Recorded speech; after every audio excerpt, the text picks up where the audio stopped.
John Profit is the owner of a business in New York City. He owns a small shoe store called The Shoe Shop. After having 3 tremendous years in sales, John wants to grow his business. He wants to increase his profits by expanding the company.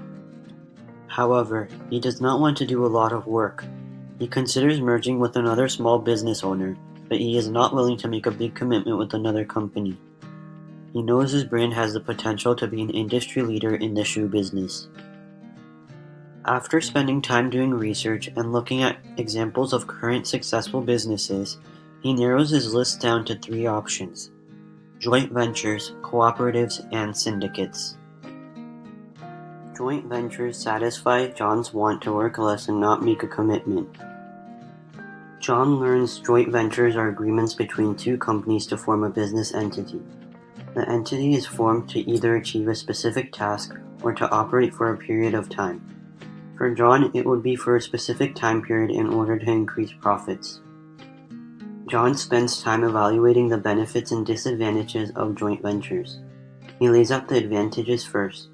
He knows that joint ventures allow companies to join expertise and resources. For example, different companies can bring different skills and qualities to a venture, which would help its overall success. John also learns that in a venture with another company, money is saved and risks are shared. When 2 companies work together for a joint venture, they do not have to advertise as much as they would have to individually. There is also no long-term commitment in joint ventures. John can be worry-free in case the company he works with is not successful.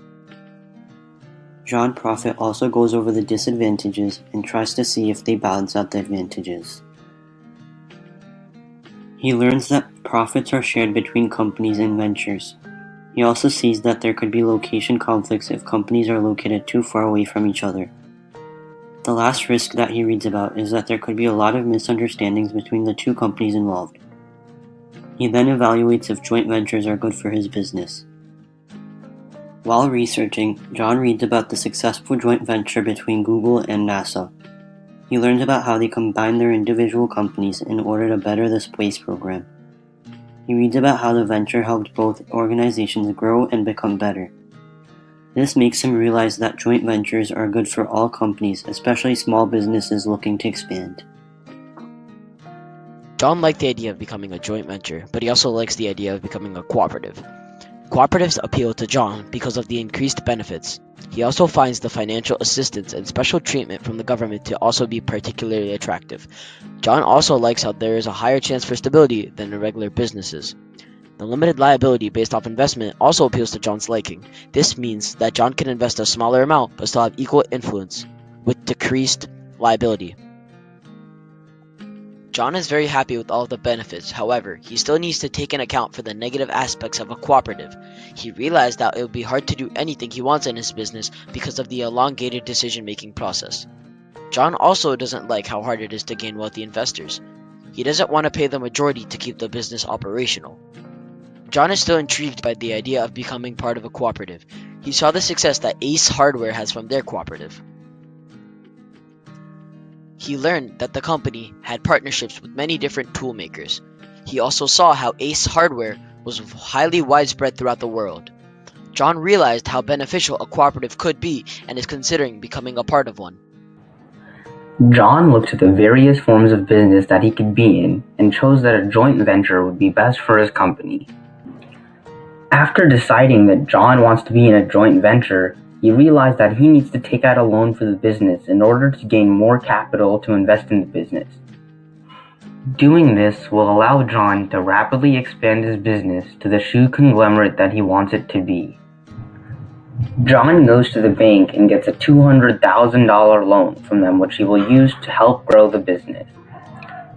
The bank is in a syndicate with other banks, so that if John is unable to repay the loan, the bank does not incur the complete loss of the $200,000, but instead, the banks in the syndicate will split the loss amongst themselves, so they each have less of a loss. The syndicate is formed because no one person or firm is willing to put up the entire amount that is necessary to start the business, so instead, they work with other firms to put up the entire amount of money, lessening the risk individual companies have. John also realized that the banks work in syndicates so that they are able to pay such large amounts of money to customers or companies for a variety of tasks. For example, companies can be in syndicates to underwrite large insurance policies, loans, and investments in other companies. John miraculously got the loan at a 1% interest rate, making it easier to pay back than most loans. Furthermore, temporary syndicates can be disbanded when the financial project they have undertaken has been completed. Additionally, syndicates are treated as newly formed corporations to keep the taxation of the business at a minimum. While John was searching Amazon for a new chair for his business, he realized that Amazon uses a syndicate strategy in their business. The Amazon Affiliates program allows them to take their site to where customers already are and the websites they are on. To do this, Amazon works with the other companies they want customers from, and in turn that are syndicating their store to other locations. To do this, Amazon pays a 5 to 10% commission on revenue generated and is able to attract many more customers. In return, the company Amazon works with receives the millions of customers that Amazon already has and generates more revenue as a result of this. These shops typically pay Amazon anywhere between 1.25% to a 5% commission on each sale. John finally understands the benefits companies receive from working in syndicates with one another.